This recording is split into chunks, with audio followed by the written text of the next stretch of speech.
And welcome back, everyone. It's Who Would Win? And since we're in October now officially, it's time for us to get a little bit more spoopy, a little bit more horror, a little bit more stabby and monstery. So from Philip G, we have who wins in a fight? Michael Myers versus, I believe his name is Jacob Goodnight, basically the killer for psychopath from See No Evil, Hear No Evil. So I've had Michael Myers on here plenty of times. He's your standard slasher with a couple additives. But I wouldn't say he is the original slasher. There were horror movies, killers, all that. But if we're talking about the general, true horror movie slasher, psycho killer that goes around killing people, he was among the first, Michael Myers.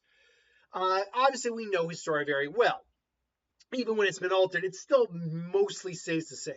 Where he was a young kid, I believe he saw his sister having sex. For whatever reason, he took a knife, killed her, and was locked away for about, He was 12, and he was locked away for about a decade, something along those lines. That part I always kind of misremember a little bit. It was well over a decade he was locked away. Now, the reason he did it, well, it all depends on the variation of the story. In some versions, in most versions, he's literally just pure evil. In other versions, though, he is kind of driven to it. I believe the whole Cult of Thorn scenario does imply that he is actually kind of being driven to madness and driven to psychopathy and evil. He himself is not actually truly evil. It's just he cannot fight the power of the Cult of Thorn. So it all depends on the origin. But either way, Myers in almost every version is a very physically, he's an average size, he's a tall guy, but average tall, like 6 foot something. But he's powerful. He can literally lift a dog up with like a great German Shepherd and break its neck, stab a man with one hand and have him float basically midair. He's strong enough to tear through doors. He's not so strong that he can flip cars or anything like that. He's never been depicted that strong, but he is stronger than the average man. If you're not going Cult of Thorn, though, he is still just a mortal man. He's very resilient. He can take a lot of damage. You look at even a 70-some-odd-year-old version of him in Halloween Kills. I believe, so it was Halloween Kills, and Halloween Ends was the third one.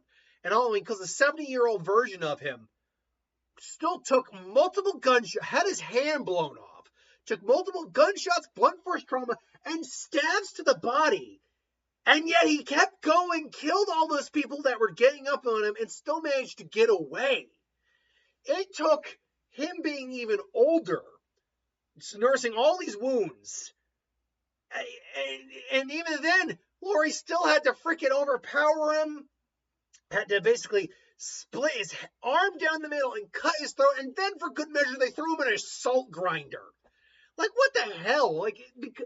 Because the most recent Halloween trilogy does kind of only follow the original film, there is still no true evidence about anything supernatural in Michael Myers. There isn't.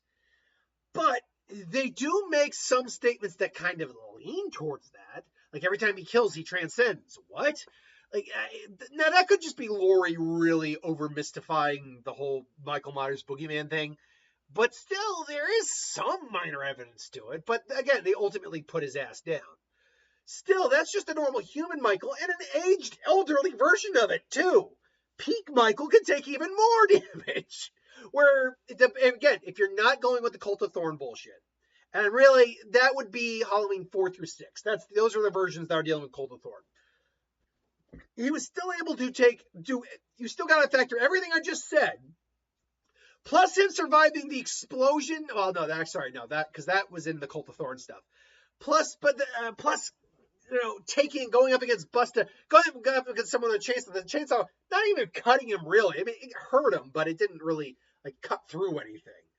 To be fair, the girl using the chainsaw in that scene in Resurrection really wasn't didn't know how to really use it very well. It's no, you got to keep putting pressure on that thing.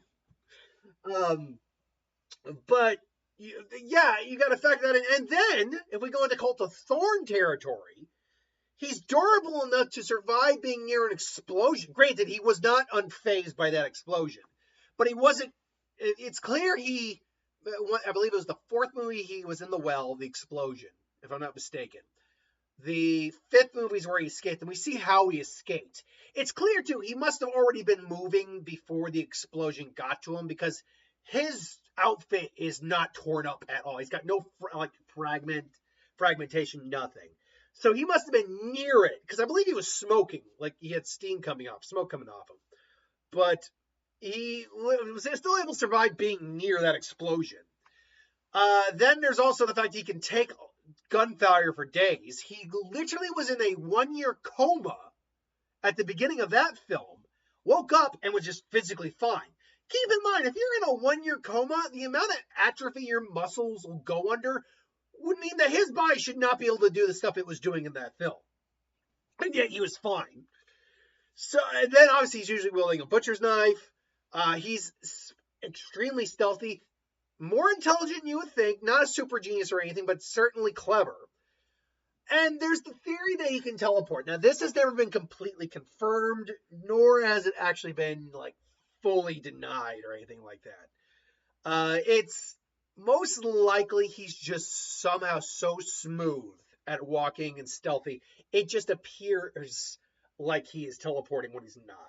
It's the same thing for Jason in the movies. Now, in the game, speaking about Jason real quick, in the game, Friday the 13th game, yes, he can in fact teleport, but the game isn't actually canon as far as I know. And even if it is canon, I call bullshit on that. Okay, I don't buy that, because if he can in fact teleport, he should have no problem actually catching those individuals, which means that also means the exact same thing for Michael Myers too. If in fact he can teleport, it has to be such a limited version of it that it wouldn't really factor in a one-on-one fight, unless someone's running away, which this guy obviously wouldn't.